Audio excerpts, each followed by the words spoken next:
So why are arborist skills so difficult to come by? I mean, you could train someone in every knot, every ascent technique, every rigging method, every tree physiological characteristic, and still end up with a fairly unproductive, useless arborist at the end of it, if you could even call them an arborist. Now, this is because of the type of skill that's involved, and that's what we're going to be looking at today.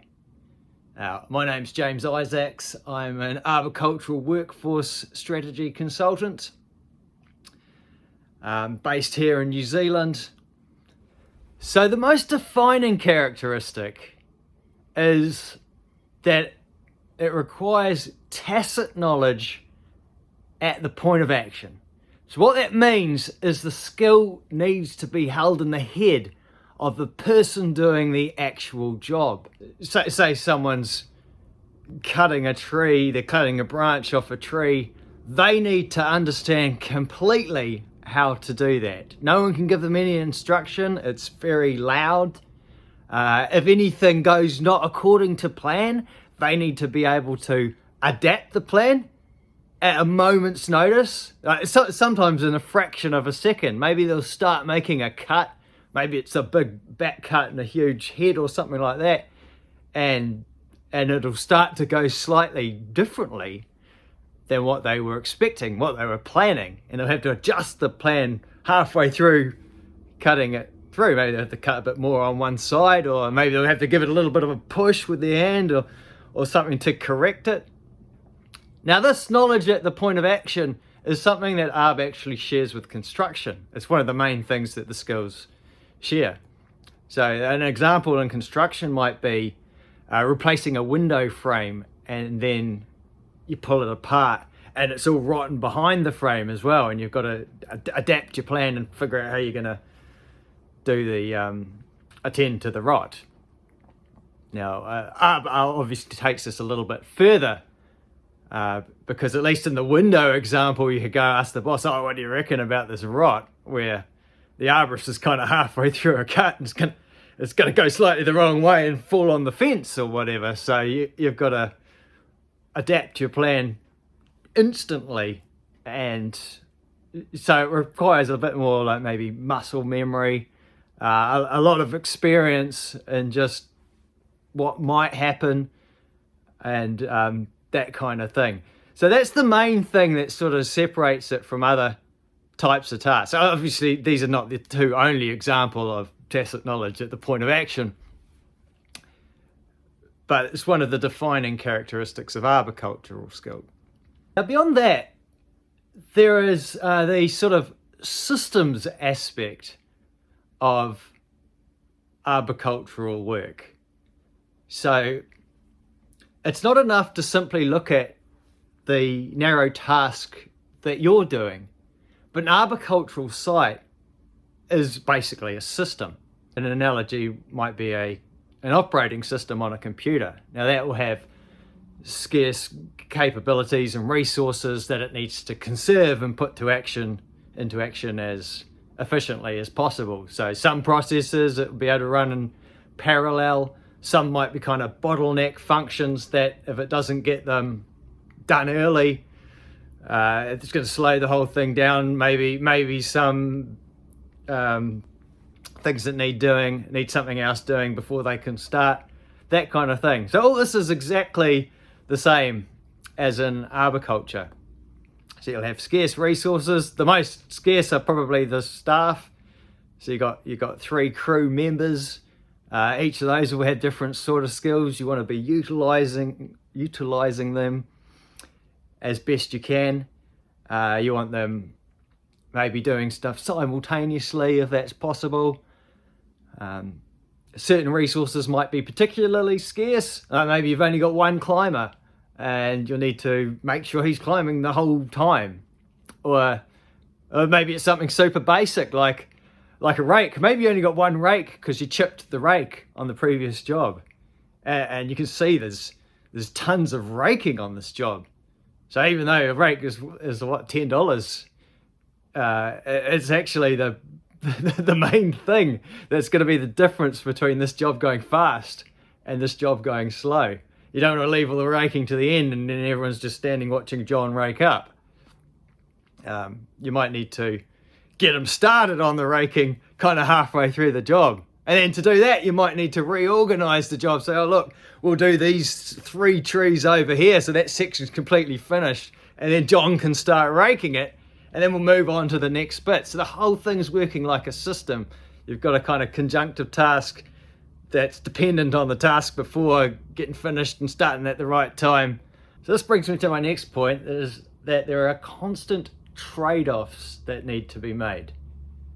For every decision in arboriculture, there's a sort of a benefit and a drawback, and these need to be adapted to the situation. So an example I saw actually the other day, well, the crew was taking down this tree over a fence. Now, they were sort of trying to decide where to make the cut to send the head over the fence. Now, they could have made it a little bit lower, and that would have saved potentially a little bit of time.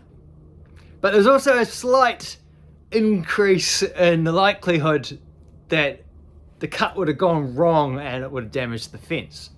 Not a high chance, and like if you're in a mad rush, it probably would be a risk worth taking. But they actually decided to cut it further up. Now, why did they decide to do that? Because the company was actually a little bit low on work at the moment, so the day was not exactly a stacked day as it was, and they were going to get through the job with time to spare no matter what.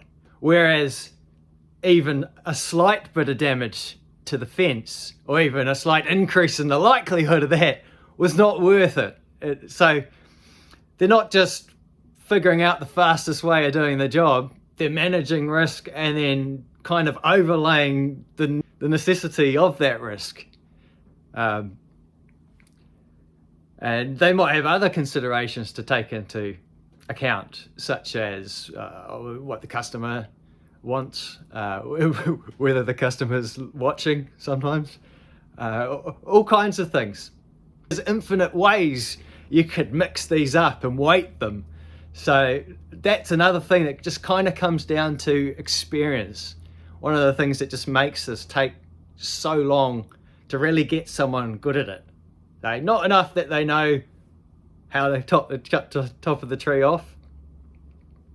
They need to know why they would cut it there, under what circumstances. So there's also a very big interpersonal aspect of arboriculture.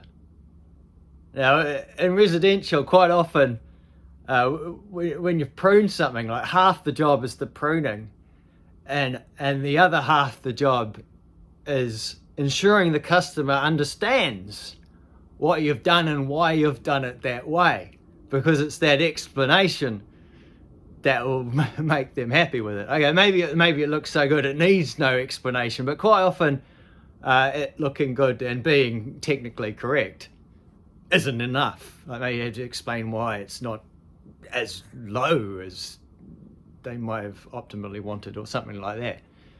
So there's an interpersonal aspect with the customers, also with the other crew members. So you've got to decide who's going to do each task on site. Now, some might be more desirable than others. Some people might be better at certain tasks than others. And it's very difficult to manage if you're the crew leader. It's a very noisy environment, so you can't always have a debate over each thing.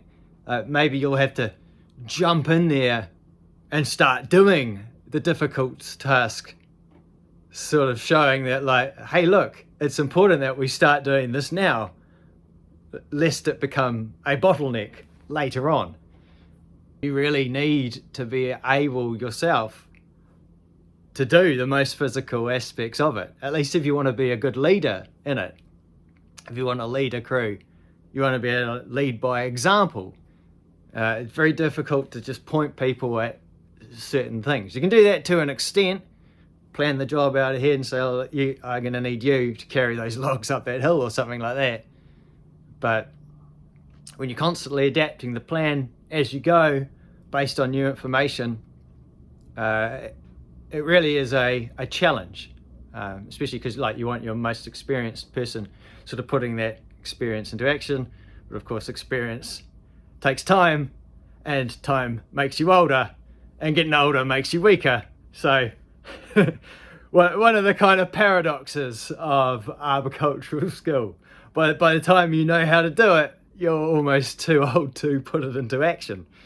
And that's why there's less and less arborists, older arborists in the game.